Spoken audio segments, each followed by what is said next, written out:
Hey guys, it's me, Halloween Dan, doing a quick video today because I want to talk about a couple of things. One thing I want to talk about is actually a prop from Distortions Unlimited, and it's very worth talking about. But the main thing I want to talk about in this video, and the main conversation I want to have, that's right, it's one of those conversation videos, guys. Sorry. Is another one of the things I love to do, which is where I talk about my love of Halloween in a more general sense. It's not about the props necessarily, it's about the event itself. And I share something from my past, an event that maybe happened to me, something that makes me feel Halloween-y, and something that maybe set me on this Halloween-y path. And today, the story I want to tell, I suppose it would kind of be my origin story. Look at it's freaking bats. I love Halloween. As dramatic as that sounds, it would be kind of like if I was in a movie about me. No one would want to watch that. But if I was, this would kind of be the opening credits. This would be the start of my journey with Halloween, if you like. So join me.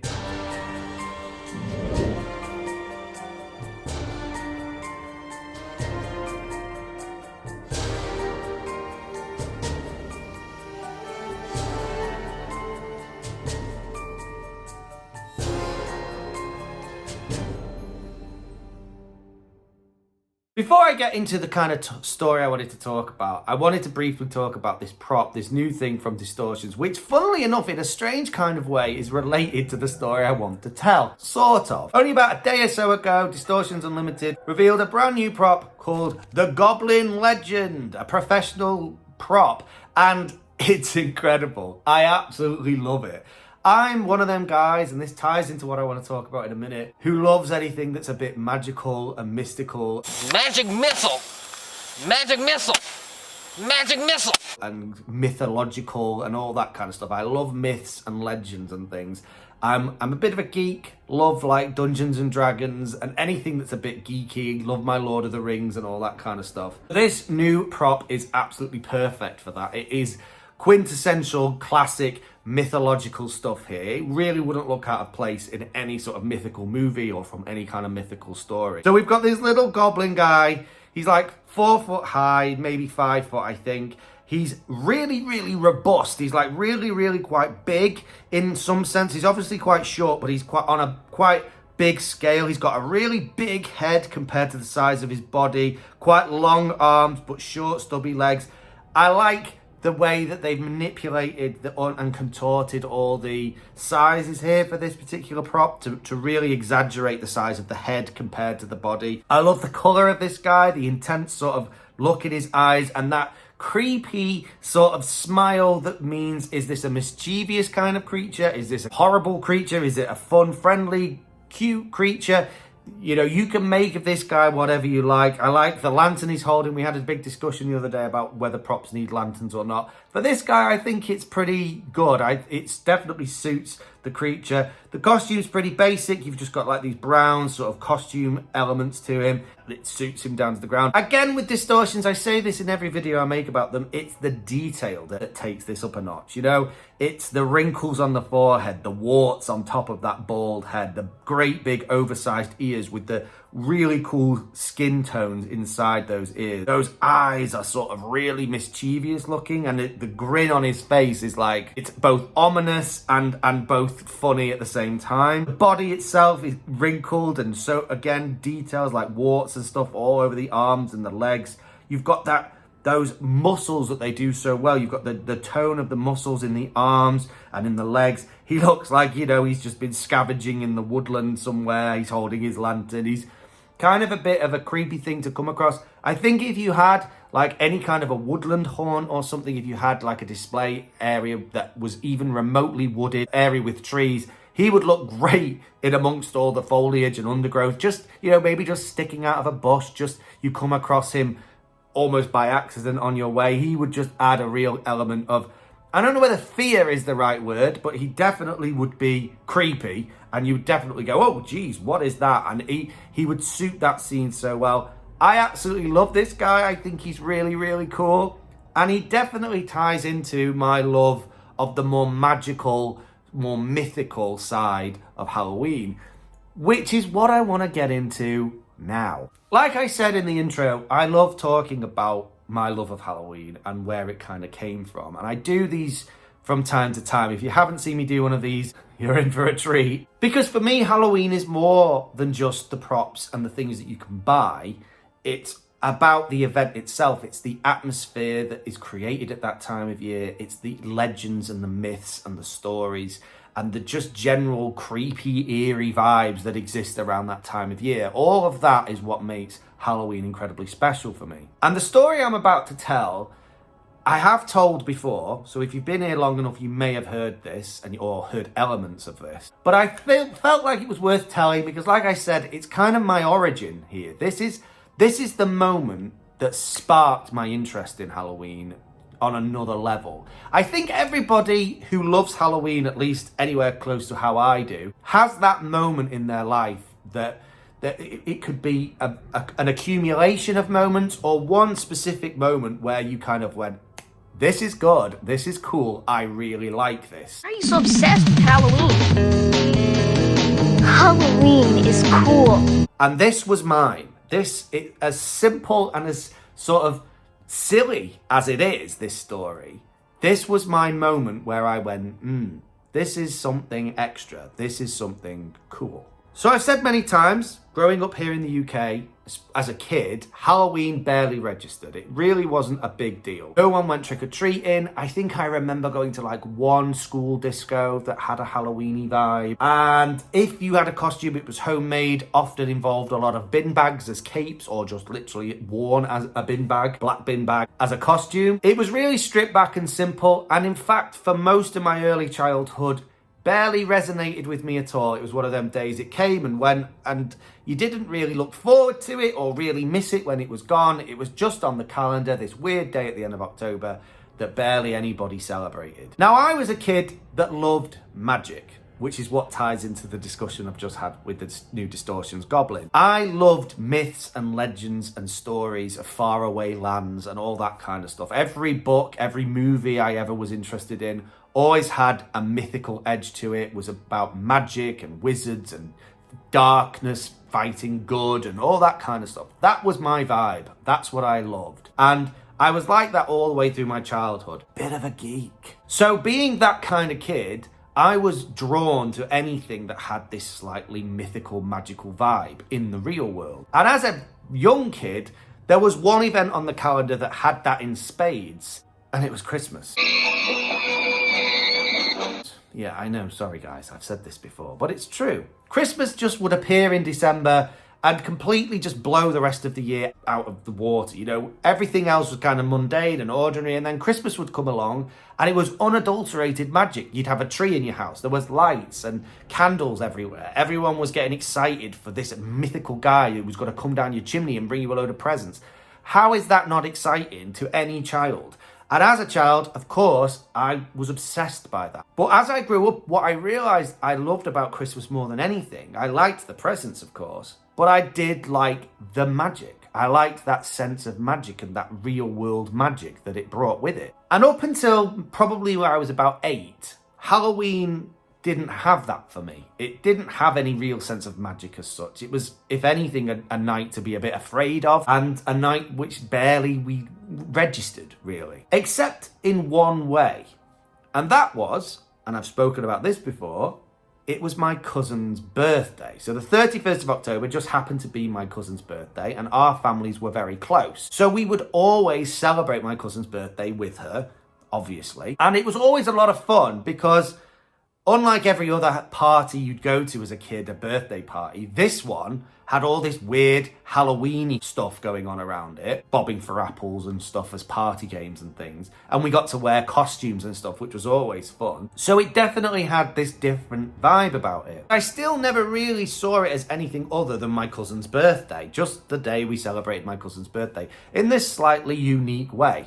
But then one year, we went to celebrate my cousin's birthday, and she was having a party in her house. She'd invited a whole gathering of her friends from school, and they'd set up their back garden as a party with some decorations and bobbing for apples, and they had music playing, and it was a whole bunch of fun. We played lots of different games, ate lots of sweets. It was the antithesis of what a good Halloween/birthday party should be. But the magic side of it came out as the party started to wind down. And as my cousin's friends all headed home, we became the last people at the party, my family. The adults went inside to chat about grown-up boring stuff and left us kids playing in the back garden in the remnants of what had been the party. Now, we'd played in my cousin's garden hundreds of times. There was nothing particularly special about this day, except for because it was now October and it was slowly getting dark as we played, it brought a completely different element to our fun. Any kid who was ever allowed to play out in the dark knows that feeling of the world that you know and are comfortable with changing immediately. The minute it gets dark, the world becomes a slightly scarier place where suddenly all those frightening things you imagine could exist suddenly might really exist in those shadows. And as we played and it grew steadily darker, I think I became more and more aware of things that looked a bit odd. So the simple decorations, I remember they had some very simple hanging ghosts in one of the trees, some of the trees and bushes, and they had some simple hanging skeletons, which had all looked very fun and frivolous and exciting in the daylight, suddenly now seemed a little creepy and a bit eerie and strange, even though they were still exactly the same things. But I remember quite liking that. I quite liked that they suddenly looked a bit different and a bit spooky. I kind of liked that, as if they potentially could come to life. But as it got darker and darker, I think I started to become more and more aware of just how strange and eerie it was getting. Now, my cousin's garden wasn't the biggest garden in the world, but she did have at the bottom of that garden a very large and old oak tree. This thing was huge and had obviously been around much longer than all the houses built around it. It had been just left because it was so big. And we'd played around this tree hundreds of times. Yet suddenly in the darkness, it took on a whole new life. It suddenly looked both ominous and creepy and just sort of otherworldly. I can't explain what it was. And it was then that I became aware that the moon was out and it was a full moon. Of course it was. So enigmatic is that image of the moon behind the branches of a tree that I actually had it tattooed on my arm. You can sort of see that there. Because it just, to me, and I think it comes from this moment, it sort of encapsulates the atmosphere of Halloween for me. The full moon beaming down, casting its silvery shadows across the ground, and trees sort of reaching up as if trying to touch the moon. Just something about that just screams Halloween to me. And I remember looking down at the ground and seeing all the strange distorted shadows that the moon was casting across the ground. And there's something really peculiar about the shadows the moon casts as well, because it's not like daylight, it's not like real sunny light that you can see everything in. The shadows seem darker. They seem darker even than the darkness around you. So the moonlight doesn't sort of bring any comfort, if you like. It makes things feel even creepier in some way. But again, I kind of liked it. And because we were dressed up as monsters, I was Dracula, my cousin was a witch, my brother was Frankenstein's monster, we were kind of running around in the garden, it getting darker and creepier, the moon behind the tree, and we were telling each other things to try and scare each other. We were saying that there were goblins hiding in the bushes and that there were monsters lingering in the tree, and that if you looked, oh, hang on, there's a witch crossing the face of the moon. Of course, we knew it wasn't real. The darker it got and the more we kept on saying it, I think even we as children started to sort of believe it a little bit. Like, maybe there really were monsters in the bushes. Maybe that really was a witch that just crossed the face of the moon. You know, where you get that kind of side eye thing, where you see things, you think you see something moving, but maybe you didn't. There was a lot of that going on. We were starting to creep each other out a little bit, but then our attention was taken by something else, and it was a good old jack-o'-lantern. As it got dark, we suddenly became very aware that there was a pumpkin that had been left lit with a candle inside, and I remember seeing this perfect jack-o'-lantern face glowing out of the darkness at me, its bright orange glow sort of radiating out in the gloom. Now, this is the part of the story where I have to put a little kind of a hazard warning, if you like. Don't play with fire. Anybody, adult, child, certainly children, never ever play with fire. If you see a lit candle or something that shouldn't be lit, blow it out or go and get an adult. Don't play with fire. But we were playing with fire. Yeah. Like a moth to a flame, we were drawn to this jack-o'-lantern and the candle that was inside it. I remember bringing it out onto the grass and laying it down on the floor, and we took the lid off, and there was the little candle inside, brightly glowing. And it kind of drew our attention away from the creepiness of the garden in general, and suddenly our focus was upon this little pumpkin. And being naughty children, we started to gather leaves and twigs and things, and we started to put them inside the cauldron. I think secretly hoping that some of them would set on fire, but luckily it was too damp to do so, so nothing got set on fire. But again, don't ever play with fire. But after it wouldn't set on fire, we started to imagine that we were casting spells, and that these sticks and twigs were not sticks and twigs, they were elements to go into a potion. So now this pumpkin was a cauldron, and the fire was the thing that was making the potion for us. And we were gathering things, and we were saying silly words, and we were pretending to cast spells. And as silly as it sounds, something about that moment, something about dancing around that pumpkin in the darkness, imagining it to be a cauldron and that we were witches making potions and spells, just set some tingle down my spine and made me go, this is so cool. This is real.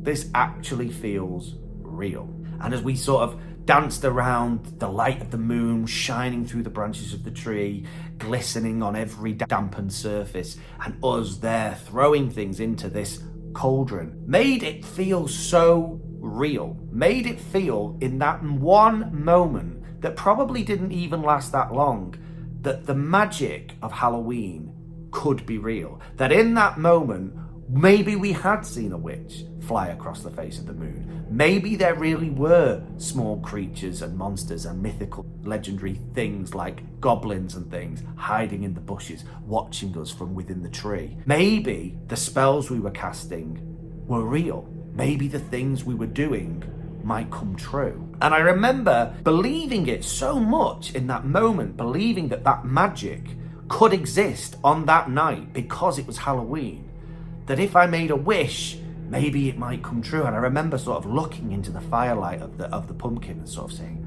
I wish I was a millionaire. Yeah, I was a kid. But it felt real. I can't describe to you how real it felt, but in that moment, I think we all felt it. We were dancing around in the darkness, the moon brightly shining, this pumpkin radiating and glowing before us. And it just felt like in that minute, in that second, and for that night, magic could exist, and we possibly were casting real spells. I remember as the evening ended and we headed home, as my dad was driving us home, I was looking through the window, just entranced by the full moon in the sky, watching it intensely, as if at any moment I might see something fly across its face. I think adrenaline filled, full of excitement about the prospect of this night and the magic that could really exist. And maybe my wish might come true. Maybe we'd go home and we'd be surrounded by treasure or something, that really this night anything was possible. And those myths and those legends that I loved but didn't really exist any other time of the year, maybe on this one night of the year, they really could exist. But I think it's that sense of magic and the feeling of that at that time of year, those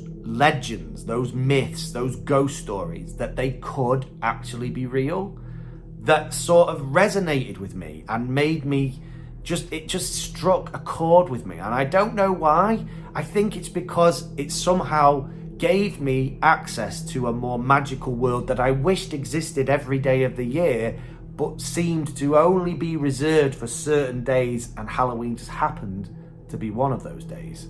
And in some small way, I think ever since then, I've tried to recapture that magic, that stillness and eeriness and creepiness and legendariness. I've tried to recapture it every time I've ever done my display or my haunt, which is really hard to do when you live against the main road, but I still want to try. I still want to recreate that in some small way. And I think I want to instill that into my own children, that appreciation of how at that time of year, all the things that people say don't exist and are not real, maybe they are. Anyway, guys, I think I've bored you enough with my tale of my origin into Halloween story. But that's basically what it was. That moment sparked something in me that has stayed with me ever since. And I think about it all the time. It's one of those things, whenever I'm thinking about my display or Halloween in a more general sense, this one little moment in my childhood comes back again and again because it means so much to me. And I really genuinely think it sparked that not only interest in Halloween, but this more general belief that Halloween was special and that there was something about that night where anything could come true. So thank you so much. If you stayed all the way to the end, thank you for watching this. I hope you've enjoyed listening to my rambling tale, and I will see you in the next one. Keep it spooky. Bye.